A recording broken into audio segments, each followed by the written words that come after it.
Hey, it happens once every 17 years. Cicadas crawl out of the ground, and this year there are two groups of cicadas that are expected to emerge. They're called broods, and they'll bring a really loud chirp with them. Joining us this morning is Scott Egan. He's the Associate Professor of Biosciences at Rice University. Thanks so much for coming in this morning. Happy to be here. Yeah, so I was trying to get filled in on all of the details about cicadas in the commercial break.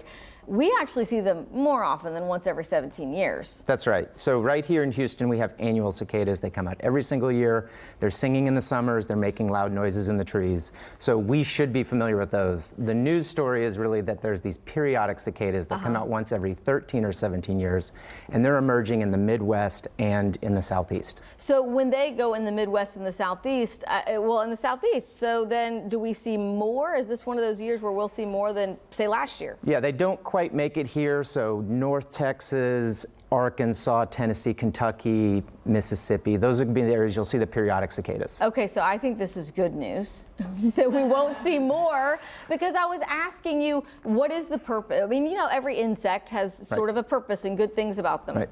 Cicadas are an important part of the food web, and so they feed birds and really any small mammal with a mouth. They're ready to eat. So every summer the cicadas go on to feed a lot of other critters. One of my favorite predators of the cicadas here are the cicada killer wasps. So we see those a lot too. Yeah. And so they'll feed on the cicadas. Should we be worried about the cicada killer wasps, or they only care about the cicadas? They love cicadas. They like to grab those cicadas and bring them back to their nest, lay the eggs, and then their babies eat the cicadas while the cicadas are still alive. Yeah, so we're looking at, that's the wasp right there on top of the cicada? Yep. Very common here in the Houston area. So mean. That's actually an oak on my front yard. Oh, you took that. Oh, yeah, wow. with my kids. Yeah. Oh, wow. So what are the months, the peak time? Starting about now that we'll start seeing them? So annual cicadas here in the Houston area will be coming out in the summer. In fact, they have a nickname, the Dog Day cicadas, because they come out in those hottest months of the summer. So July, August is when you'll really hear them singing up in the oak trees here. The periodic cicadas, the one that come out every 13 to 17 years, those will be emerging earlier in the spring. So they'll start coming out in May. In fact, I have a friend who's a professor up in Iowa. He was already digging in the ground looking for them, and they're just about to come out. So you entomologists lots of excitement are a weird here. Bunch. I'm just kidding.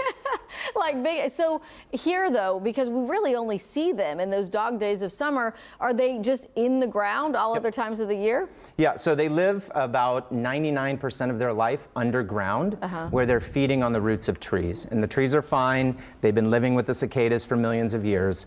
But then they come out basically to do two things. The males come out to make that really loud noise. They're singing. That's calling in the females. They mate, and then the females just lay their eggs into those trees.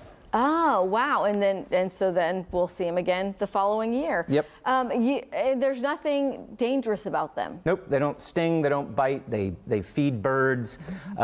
They really have one purpose as adults, to mate and lay eggs. I was going to say the one purpose, to annoy us and scare us. Like flying. And so I was going to say, Scott, I worked in Asheville, North Carolina. And one of the most memorable stories was cicadas, because one year there was this infestation, and there were so many that you could not take a step in the grass without stepping on them. So is that sort of an area considered where they have those? Yeah, so you definitely saw the periodic cicadas. So again, these things, because they only come out every 17 years, come out in mass, usually in 1 month. And those can be almost disorienting to see. They can cover the ground. Yes. I was there for one of them in the Ouachita Mountains in Arkansas, and the sound was so loud. It was actually shocking how loud it was. Really? I don't know if you heard, but we played a little bit of sound when you were talking about them singing, and it doesn't sound so bad here, probably because there are not trillions, maybe just some millions. Yeah, maybe 100,000 to a million. It's somewhere on the order of 90 to 100 decibels, so this is somewhere between like a lawnmower and a train. There it is, right there. And you do associate that sound with sort of when it's really hot outside. Yep. And it's like, what is that? Those are the males calling for their females. How interesting. And then I will say, I saw on a social media feed, I believe this week or last week, someplace serving up cicadas. Yes, so humans do consume cicadas. I'm not advising for or against it. I much more suggest the chapulines at Hugo's here in town, which are some grasshopper tacos that I love. But yes, you can cook them. They are traditionally eaten in Southeast Asia.